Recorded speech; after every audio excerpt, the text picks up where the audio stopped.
নমস্কাৰ প্ৰিয় দৰ্শক, প্ৰজ্ঞান ইউনিভাৰ্ছ চেনেলত আপোনালোকক সকলোকে স্বাগতম জনাইছোঁ।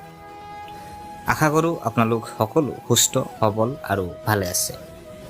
যদি আপোনাৰ চন্দ্ৰ ৰাশি বা জন্ম ৰাশি মকৰ ৰাশি হয়, তেন্তে আজিৰ এই ভিডিঅ'টোত আপোনাৰ বাবে অত্যন্ত গুৰুত্বপূৰ্ণ হ'ব পাৰে। কাৰণ 2026 চনৰ জুলাই মাহ আপোনাৰ জীৱনত এনে কিছুমান ডাঙৰ পৰিৱৰ্তনৰ সংকেত লৈ আহিছে, যিয়ে আপোনাৰ কেৰিয়াৰ, ব্যৱসায়, ধন সম্পত্তি, পাৰিবাৰিক জীৱন, প্ৰেম সম্পৰ্ক আৰু স্বাস্থ্যৰ ওপৰত গভীৰ প্ৰভাৱ পেলাব পাৰে। এই মাহত কেইবাটাও শক্তিশালী গ্ৰহ পৰিৱৰ্তন হ'ব। 4 জুলাইত শুক্ৰদেৱ সিংহ ৰাশিত প্ৰৱেশ কৰিব। 16 জুলাইত সূৰ্যদেৱে কৰ্কট ৰাশিত গোচৰ কৰিব।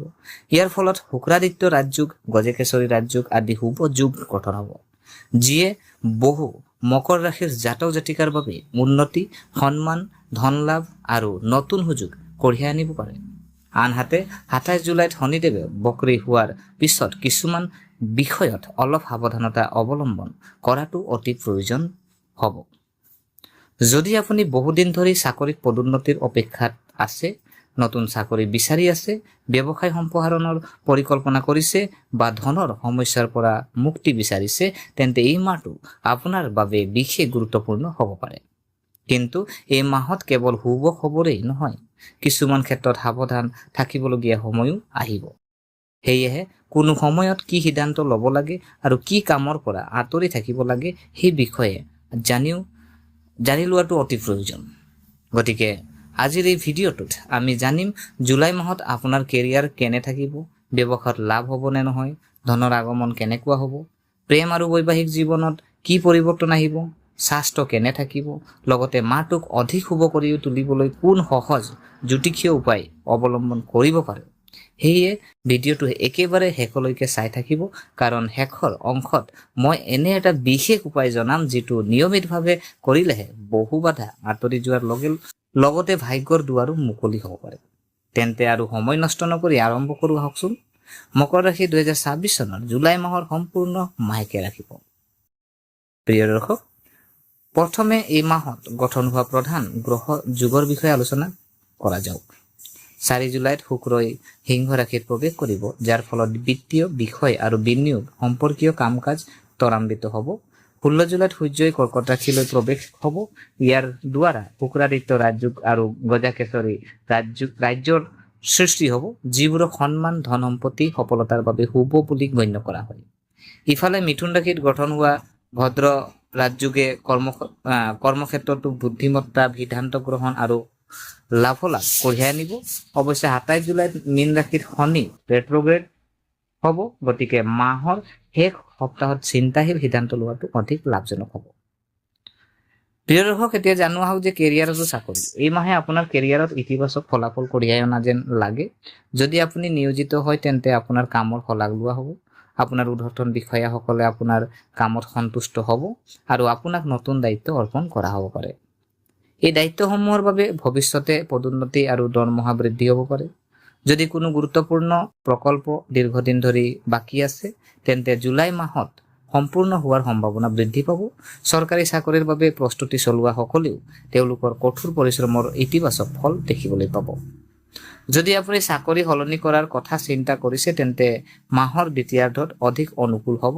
নতুন কোম্পানী এটাৰ পৰা ভাল অফাৰ পাব পাৰে বা সাক্ষাৎকাৰত সফল হ'ব পাৰে। কিন্তু খৰখেদাকৈ সিদ্ধান্ত লোৱাৰ পৰা বিৰত থাকক আৰু সকলো চৰ্ত আৰু নিয়ম ভালদৰে বুজি পোৱাৰ পিছতহে আগবাঢ়িব। প্ৰিয় দৰ্শক, এতিয়া জানো আহক ব্যৱসায়ৰ যদি আমি দিশটো চাওঁ, ব্যৱসায়ত জড়িত সকলৰ বাবে জুলাই মাহ লাভজনক হোৱাৰ সম্ভাৱনা আছে। যদি আপুনি নতুন ব্যৱসায় আৰম্ভ কৰিব বিচাৰিছে বা আপোনাৰ ব্যৱসায় সম্প্ৰসাৰণ কৰিব বিচাৰিছে, তেন্তে পৰিস্থিতিয়ে আপোনাৰ অনুকূল হ'ব পাৰে। নতুন অংশীদাৰিত্ব গঠন কৰাৰ সম্ভাৱনা আছে আৰু পুৰণি ক্লায়েণ্টৰ পৰাও আপুনি ভাল লাভ পাব পাৰে। বিপণন, অনলাইন ব্যৱসায়, সম্পত্তি, শিক্ষা, বিত্ত আৰু পৰামৰ্শৰ সৈতে জড়িত সকলে যথেষ্ট সুবিধা লাভ কৰাৰ আশা কৰা হৈছে। কিন্তু 27 জুলাইৰ পিছত শনি ৰেট্ৰগ্ৰেড হোৱাৰ বাবে কোনো ডাঙৰ বিনিয়োগ, নতুন অংশীদাৰিত্ব বা আইনী নথিপত্ৰৰ স্বাক্ষৰ কৰাৰ আগতে নিশ্চিতভাৱে ভালদৰে তদন্ত কৰক। সৰু সৰু গাফিলতিয়ে পিছলৈ সমস্যাৰ সৃষ্টি কৰিব পাৰে। আৰ্থিক পৰিস্থিতি যদি চাওঁ, আৰ্থিক বিষয়ত এই মাহে হয়তো সকাহ কঢ়িয়াই আনিব। যদি আপোনাৰ ধন ক'ৰবাত আবদ্ধ হৈ আছিল, তেন্তে উদ্ধাৰ হোৱাৰ সম্ভাৱনা আছে। আয়ৰ নতুন উৎসৰ সৃষ্টি হ'ব পাৰে আৰু অতিৰিক্ত উপাৰ্জনৰ সুযোগো আহিব পাৰে। শুক্ৰাদিত্য ৰাজযোগ আৰু গজাকেশৰী ৰাজযোগে আপোনাৰ আৰ্থিক অৱস্থা সুদৃঢ় কৰাৰ ক্ষেত্ৰত উল্লেখযোগ্য ভূমিকা ল'ব পাৰে। পৰিয়ালৰ প্ৰয়োজনীয়তাৰ বাবে খৰচ বৃদ্ধি হ'ব পাৰে, যদিও ভাল খবৰটো হ'ল আপোনাৰ উপাৰ্জন সুষম হৈ থাকিব। মাহৰ শেষৰ সপ্তাহত কোনো বাহন, মাটি বা আন বিনিয়োগত কোনো বৃহৎ বিনিয়োগ কৰাৰ আগতে অভিজ্ঞ ব্যক্তিৰ পৰামৰ্শ লোৱাটো লাভজনক হ'ব। অপৰিকল্পিত খৰচ পৰিহাৰ কৰক আৰু সঞ্চয়ৰ ওপৰত গুৰুত্ব দিয়ক। প্ৰেম আৰু বৈবাহিক জীৱন যদি চাওঁ, জুলাই মাহ হ'ব ৰোমান্টিক সম্পৰ্কৰ বাবে। যদি আপুনি কোনো সম্পৰ্কত থাকে তেন্তে আপোনাৰ বিশ্বাস আৰু বুজাবুজি আগৰ তুলনাত অধিক শক্তিশালী হ'ব। আপোনালোকে একেলগে সময় কটাবলৈ সুযোগ পাব আৰু পুৰণি মতানৈক্যবোৰ সমাধান হ'ব পাৰে। যিসকলে নিজৰ সম্পৰ্কক বিবাহৰ দিশে লৈ যাব বিচাৰে তেওঁলোকে পৰিয়ালৰ সহায় লাভ কৰাৰ সম্ভাৱনা থাকে। বিবাহিত জাতক জাতিকাৰ বাবেও সময় অনুকূল হ'ব। আপুনি আপোনাৰ পত্নীৰ পৰা সমৰ্থন লাভ কৰিব আৰু পৰিয়ালৰ পৰিৱেশ সুখদায়ক হৈ থাকিব। অৱশ্যে মাহৰ শেষৰ সপ্তাহত সৰু সৰু কথাক লৈ তৰ্কৰ সৃষ্টি হ'ব পাৰে, গতিকে সম্পৰ্কত দূৰত্ব সৃষ্টি কৰিব পৰা কথা সংগত হোৱাৰ পৰা বিৰত থাকক। ধৈৰ্য আৰু যোগাযোগে আপোনাৰ সম্পৰ্কত সুদৃঢ় কৰি ৰাখিব। পাৰিবাৰিক জীৱন যদি চাওঁ, পৰিয়ালত সুখৰ পৰিৱেশ সৃষ্টি হ'ব। আপুনি হয়তো কোনো শুভ অনুষ্ঠানৰ পৰিকল্পনা কৰিব পাৰে বা পৰিয়ালৰ সৈতে ধৰ্মীয় ভ্ৰমণলৈ যোৱাৰ সুযোগ পাব পাৰে। আপুনি আপোনাৰ পিতৃ মাতৃৰ আশীৰ্বাদ আৰু আপোনাৰ ভাই ভনীৰ সহায় লাভ কৰিব। পৰিয়ালৰ এজনৰ সদস্যৰ সফলতাই সমগ্ৰ পৰিয়াললৈ আনন্দ কঢ়িয়াই আনিব পাৰে। যদি দীৰ্ঘদিনীয়া পাৰিবাৰিক বিবাদ চলি আছে তেন্তে ইয়াৰ সমাধানৰ দিশত ইতিবাচক অগ্ৰগতি হ'ব পাৰে। স্বাস্থ্য যদি চাওঁ, স্বাস্থ্যৰ দৃষ্টিকোণৰ পৰা এই মাহটো স্বাভাৱিকতকৈ ভাল হ'ব, কিন্তু অত্যাধিক কৰ্মৰ চাপে মানসিক অৱসাদ বৃদ্ধি কৰিব পাৰে। গতিকে পৰ্যাপ্ত টোপনি লওক আৰু সুষম ৰুটিন বজাই ৰাখক। দীৰ্ঘদিনীয়া ৰোগৰ পৰা সকাহ পোৱাৰ লক্ষণ দেখা যায়। যদিও বতৰৰ পৰিৱৰ্তনৰ ফলত চৰ্দি, ডিঙিৰ সমস্যা বা পেটৰ সৰু সৰু সমস্যা হ'ব পাৰে। বাহিৰৰ পৰা ভজা খাদ্য সীমিত কৰক আৰু নিয়মীয়া যোগাসন, প্ৰাণায়াম আৰু লঘু ব্যায়াম আপোনাৰ ৰুটিনত অন্তৰ্ভুক্ত কৰক। ছাত্ৰ ছাত্ৰীৰ বাবে যদি চাওঁ, এই মাহত ছাত্ৰ ছাত্ৰীৰ বাবে ইতিবাচক ফলাফল কঢ়িয়াই আনিব। ছাত্ৰ ছাত্ৰীসকলে পঢ়া শুনাত মনোনিৱেশ কৰিব। প্ৰতিযোগিতামূলক পৰীক্ষাৰ বাবে প্ৰস্তুতি চলোৱাসকলে সফলতাৰ লক্ষণ দেখা পাব পাৰে। যদি আপুনি নতুন পাঠ্যক্ৰমত নামভৰ্তিৰ কথা চিন্তা কৰিছে তেন্তে সময় অনুকূল হ'ব।